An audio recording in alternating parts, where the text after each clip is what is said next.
Close your eyes for a second and think of Queen's Gambit, Masters of Sex, and a dose of Legally Blonde. Now slowly mix them together in a pot. The show that you will end up with is this year's one of the most expected series, Apple TV's Lessons in Chemistry. Lessons in Chemistry was originally one of the books that marked last year.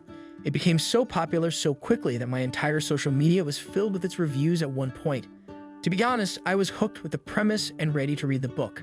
But when I heard the news that there would be a TV show based on it, I decided to wait for it instead of reading the book. I know that I'm a lazy-ass person when it comes to books. Nevertheless, I'm a huge TV show fan and I cannot deny it. So as you can imagine, I was very much hyped and immediately tuned in as soon as the show hit the Apple TV.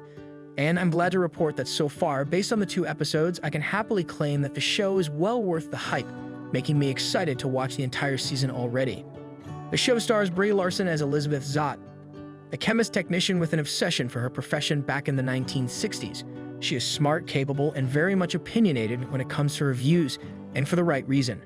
She is constantly struggling with misogyny, sexism, discrimination, and unfairness at her workplace, and thus constantly has her guard up. In fact, at times it is inevitable to not find her quite aggressive in her manners. That being said, in such a world she lives in, I don't see how any woman would not turn out to be such aggressive, since there is no other way to make yourself heard. The show also loses no time in providing us with the information that she has some past trauma regarding working with other men. At this point, I feel like I need to make a trigger warning regarding the show. The entire series is heavy on various traumas of women's struggles in a patriarchal society, from sexual assault to being objectified and even ridiculed by men constantly. So I imagine it can be quite difficult for a woman to endure the series as many scenes might be triggering. Nevertheless, there is something cathartic about watching a woman like Elizabeth standing behind her beliefs despite everything, while being open to exploring her personal desires at the same time. One of the biggest and most beautiful examples of this was Elizabeth's falling in love with her colleague Calvin.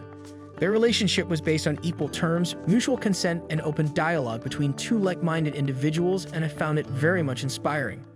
We spent the majority of episodes 1 and 2 over these two's romance, as well as their determination to make a scientific breakthrough while exploring women's position in the workplace at the time.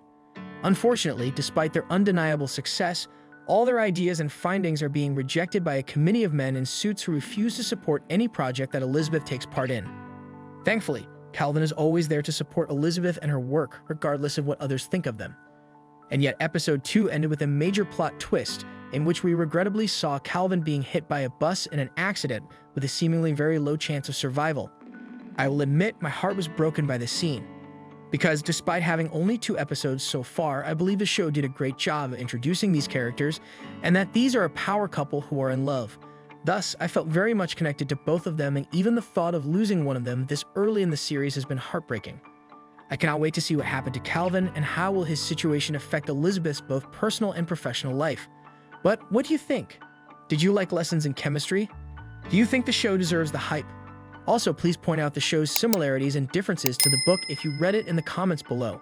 Let me know what you think in the comments below, and don't forget to like, subscribe, and share the video. Thank you for watching. See you soon.